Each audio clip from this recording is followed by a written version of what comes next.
So let's get into a little bit of this actual astrology stuff.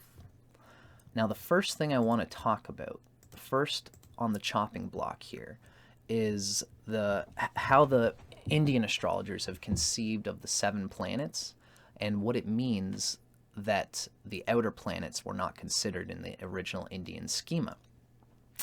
It's an interesting thing because these rishis, if they saw within themselves all the planets, some people say that the Indian astrologers don't use the outer planets, Uranus, Neptune, and Pluto, because there was no telescopes at the time. It's a funky thing because the rishis saw within themselves that Uranus, Neptune, and Pluto were important parts of our karma. I think personally it's very possible that those 3 planets in particular, Uranus, Neptune, and Pluto, cannot be seen in the sky without a telescope. Like a real modern, technologically advanced telescope. Which means that the rishis might have seen it and even talked about them, but they didn't stick in the Indian literature that the lay astrologers wrote down because they couldn't see it.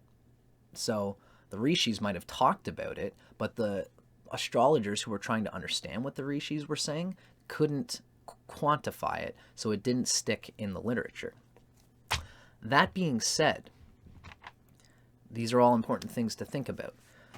An important way to convey what's really going on here, in my opinion, is that the Indian astrologers actually had a complete assessment of the 7 planets, Sun, Moon, Mars, Mercury, Venus, Jupiter, and Saturn, seeing them all as figments of the chakras, the 6 chakras that we all know in modern Western mysticism.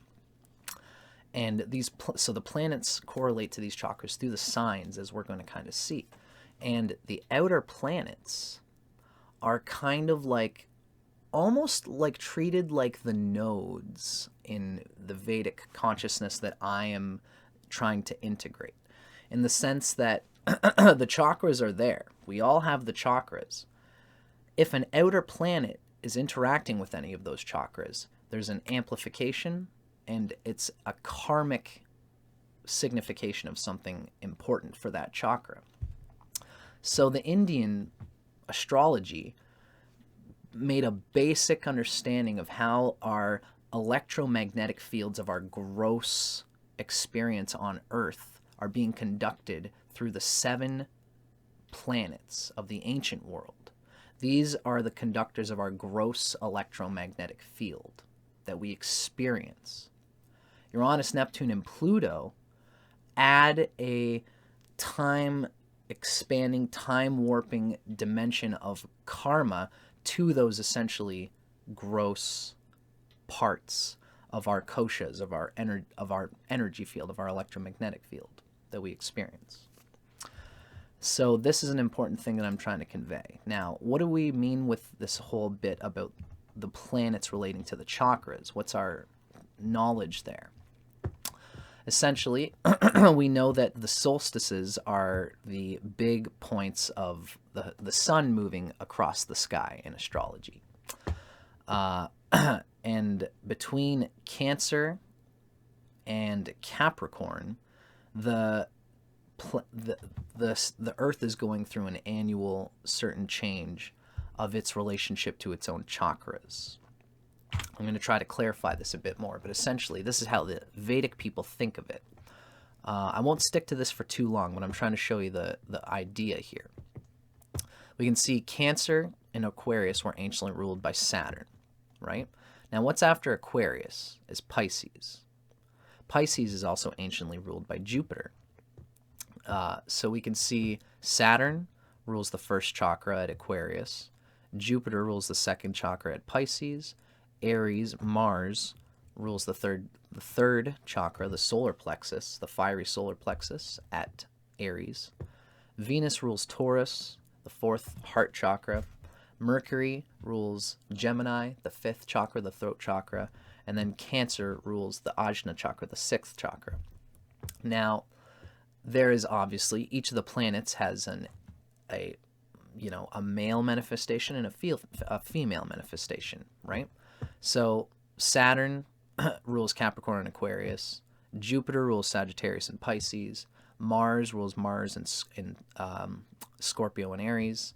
Then there's Venus. Then there's Mercury. And then the Sun and the Moon rule the Ajna chakra.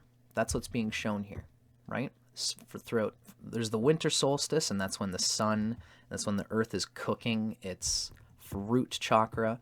After Capricorn, Capricorn builds towards the spirit of the Ajna chakra. Then at Leo, there's the manifestation of the spirit into the material world at Capricorn, right? And this is where the idea of the chakras comes from. Now, this is our further consideration for the chakras. I'm just checking if you can see me here. If Saturn rules the red chakra, the West considers that Uranus is an adjunct of Aquarius. So does Uranus have something to do with the first chakra? It's interesting to think about. It's also interesting to think about Neptune having a resonance with Pisces, which is anciently ruled by Jupiter along with Sagittarius. Maybe Jupiter and Pisces really do have something to do with Neptune, and maybe Neptune really has something to do with the second chakra. Hard to say.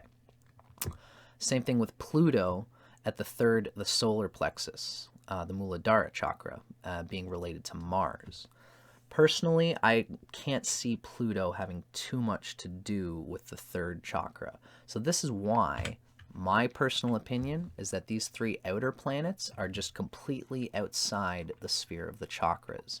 They are arbiters and instigators of karmic acceleration or karmic blockage that needs to be settled on whatever chakra that planet is working through.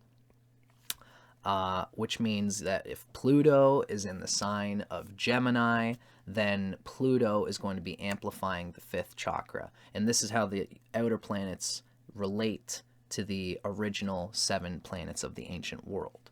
This is kind of my new age idea of what's going on here. All right. So that is, even that's just in itself, it's a lot to explain. So, interesting thing to think about. What I'm really doing here is displaying things that we need to research and think about as modern conspirators of cross-cultural vantages of what astrology is, what it's for, and what we're doing here.